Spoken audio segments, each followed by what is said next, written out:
Државната комисија за спречување корупција ќе истражува дали министерот за образование и наука Арбер Адеми незаконски е избран за доцент на правниот факултет на Државниот универзитет во Тетово пред 2 години, додека се уште бил министер без ресор во владата.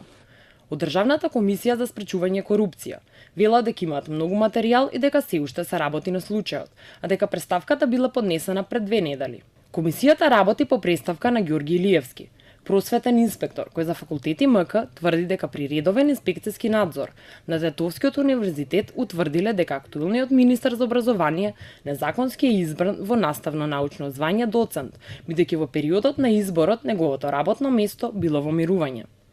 Министерот Адеми вели дека се уште никој од надлежните не го исконтактирал, а дека процедурата за неговото напредување е во надлежност на универзитетот. Немаме информација за било какво случување, секако дека треба да се запазат законските процедури и моето унапредување и постапката за моето унапредување се водела од страна на универзитетот. Вие знаете дека универзитетите се тие кои распишуваат конкурси и огласи за избор, за реизбор и каде што заинтересираните кандидати аплицираат. Уште двајца функционери од владата, според Илиевски, исто така незаконски напредувале во наставно-научни звања на Тетовскиот универзитет.